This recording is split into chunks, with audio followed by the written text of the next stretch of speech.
Urgent. Look at this monitoring screen. The battery is draining rapidly, error codes are flashing, and the system is reporting zero power coming from the grid. The automated energy management logic inside this hybrid solar setup has completely collapsed. When this happens, batteries discharge unexpectedly in the middle of the night. Zero export limits fail, allowing power to bleed back to the utility, and the entire system oscillates unpredictably. Installers often spend hours digging through firmware settings trying to fix this, but the software is operating exactly as programmed. The inverter is acting erratically because it has a mechanical misunderstanding of the home's electrical state. It is receiving corrupted data from a single piece of hardware, the current transformer, or CT sensor. An advanced multi-thousand-dollar digital power matrix is entirely dependent on the physical placement of this one analog component. Look inside a typical main electrical panel. It is a crowded, hazardous environment packed with thick utility service conductors. The standard instruction given to technicians is incredibly brief. Clip the sensor around the grid wire, make sure the arrow points the right direction, and check the app to see if it works. That surface-level direction completely ignores the electrical reality occurring inside the panel. To understand why these systems fail, we have to look at how inverters translate magnetic flux into power control and analyze the specific physical errors that corrupt that translation. Preventing a complete system breakdown requires knowing the precise relationship between high-level algorithmic logic and basic magnetic physics. This equation represents the exact math the inverter uses to evaluate the home's energy state. Net grid power equals load demand minus solar production minus battery output.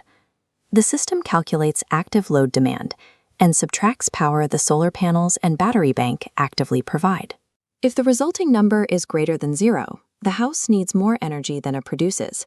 The system actively pulls power from the utility grid. Conversely, if the number falls below 0, the house generates excess power, pushing it back into the grid.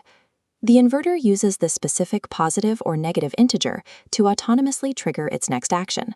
It decides whether to charge the batteries with excess solar or discharge them to cover a spike in household demand. If the sensor feeds the inverter corrupted data that reverses the sign of that integer, every subsequent control decision the inverter makes will be wrong. A common misconception is that CT sensors directly measure voltage or total electrical power. They don't. This diagram illustrates what happens as alternating current flows through the primary utility wire. The current generates a changing magnetic field that expands outward around the exterior of the conductor. When the C-shaped core of a CT sensor snaps around that wire, its internal secondary winding detects the exact strength of those expanding magnetic wavelines. This triggers the CT proportionality principle, inducing a heavily reduced secondary current. The inverter then takes that tiny secondary current measurement and mathematically combines it with its own internal voltage reference to estimate real power flow. The inverter is completely blind to the outside world. Its understanding of the grid relies absolutely on the integrity of this invisible magnetic induction process. Because power flow is directional, the sensors themselves are directional. Almost all CT sensors feature physical arrow markings indicating which way they should face. That specific physical orientation dictates the phase reference, which is the data point the inverter uses to determine which way power is flowing. If the sensor is installed facing the wrong direction, the phase reference immediately flips by 180 degrees. This physical rotation mathematically reverses the inverter's interpretation of import and export within the net power equation. This creates an immediate cascading failure in the system logic. The inverter believes the house is heavily exporting power to the grid, so it abruptly stops charging the battery and attempts to pull power from the grid unnecessarily. A single incorrect twist of the wrist forces the inverter to execute the exact opposite of its programmed logic.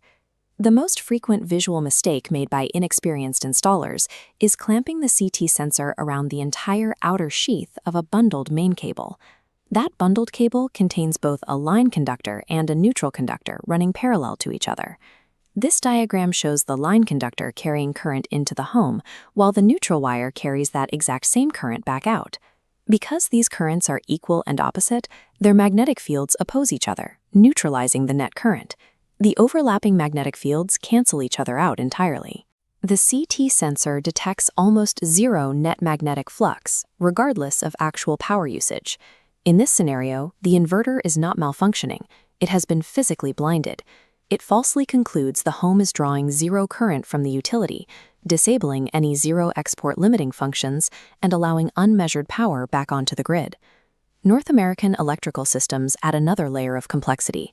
These split-phase systems feature two separate incoming utility line conductors. To accurately measure total grid flow, hybrid inverters installed in these homes require two distinct CT sensors, and they require strict phase rotation matching. Each sensor must be paired precisely to its corresponding line phase. If the sensor monitoring line 1 is accidentally wired into the line 2 terminal on the inverter, the resulting data corruption produces massive phase imbalance warnings and wildly inaccurate power totals. Placement is just as critical. Installing these sensors on sub-panel feeders or mixed branch circuits guarantees measurement corruption. Moving the sensor downstream from the main service feed isolates it from the true utility exchange. That breaks the baseline calculation the inverter needs to operate. Because the CT must measure total utility exchange, the only correct installation point is inside the main service panel, directly on the primary feeders. Look closely at this environment. The main service panel is an extreme hazard zone, dominated by thick, unshielded copper bus bars and exposed utility feeds. Working in these tight spaces carries severe risks of arc flash and electrocution, especially in high fault current zones where there is zero margin for error. Turning off the main branch breaker does not de-energize those incoming utility service conductors. They remain live, carrying grid-level power straight from the transformer. Accurate current sensing requires physically interfacing with the most dangerous, unforgiving touchpoints in a residential electrical system. After installation, relying on the inverter's mobile monitoring app to verify the system is a mistake. The app will confidently display whatever corrupted data the sensor sends it. The proper verification protocol requires isolating the system and comparing the inverter's digital readout against an independent physical measurement from a standalone clamp meter. Installers should run a resistive load test. By turning on a known, stable power draw like a space heater, you can watch the monitoring screen to confirm the live import or export numbers react logically to the sudden increase in demand.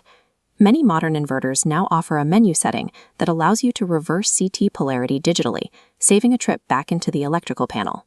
But that software inversion must never be used to compensate for incorrect physical placement or multi-conductor cancellation. A digital flip cannot fix a sensor wrapped around the wrong wire. In power systems, bad physical data forces catastrophic algorithmic control. Validate the physics first, or the digital logic will fail.